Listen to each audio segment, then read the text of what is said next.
2024 ఎలక్షన్లో మాజీ సీఎం జగన్మోహన్ రెడ్డి ఎట్టి పరిస్థితుల్లోనూ గెలవకూడదని కూటమిగా ఏర్పడి మొత్తానికి మంచి ఫలితమే రాబట్టుకున్నారు.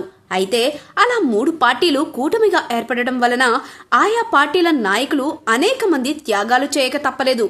కట్ చేస్తే కూటమి అధికారంలోకి వచ్చిన తరువాత త్యాగాలు చేసిన నాయకులకు ప్రభుత్వ పరంగా ఇతర అవకాశాలు కూడా కల్పిస్తున్నారు. ఈ క్రమంలో అనేక త్యాగరాజులు ఇప్పటికే పదవులను దక్కించుకున్నారు కూడా. ఒక్క పిఠాపురం వర్మ తప్పితే అనే అనుమానాలు ఇప్పుడు కొంతమందిలో వ్యక్తమవుతున్నట్లు విశ్లేషకులు మాట్లాడుకుంటున్నారు. పొత్తులు కుదరడానికి అత్యంత కీలకమైన త్యాగం పిఠాపురం వర్మదే అని ఇక్కడ ప్రత్యేకంగా చెప్పాల్సిన పని లేదు. 2019 ఎన్నికల్లో 2 నియోజకవర్గాల్లో కూడా పోటీ చేసి ఓడిపోయిన జనసేనని పవన్ కళ్యాణ్ 2024లో ఎక్కడి నుంచి పోటీ చేస్తారనే సంగతి మాత్రం నామినేషన్ పర్వం వచ్చేదాకా చాలా గోప్యంగా ఉంచారు. అంతెందుకు, అసలు ఈ పార్టీల మధ్య పొత్తులు కూడా కుదురుతాయా లేదా అనే విషయం కూడా బయటకు పొక్కకుండా జాగ్రత్త వహించారు.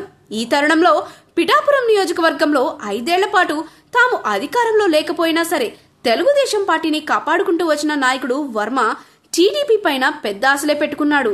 కానీ పవన్ అక్కడ ఎంట్రీ ఇవ్వడంతో కథ అడ్డం తిరిగింది.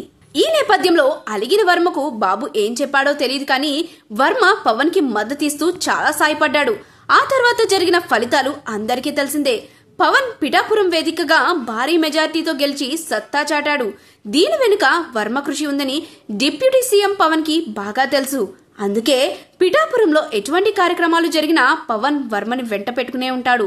అయితే అన్ని బాగున్నా అసలు కేసరన్నట్టుగా ఇప్పటికి బోల్డ్ ఎమ్మెల్సీ సీట్లను కూటమి పంచిపెట్టగా ఆ లిస్టులో వర్మ పేరు లేకపోవడం పలు అనుమానాలకు దారితీస్తుంది.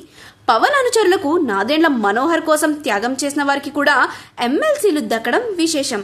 ఆఖరికి రాజ్యసభ ఎంపీ పదవి మీద ఆశ వదులుకున్న నాగబాబు కూడా మంత్రి పదవి దక్కుతోంది. కానీ పవన్ కళ్యాణ్ కోసం త్యాగం చేసిన వర్మకు మాత్రం మొండి చేయి ఎదురవుతుందని విశ్లేషకుల మాట.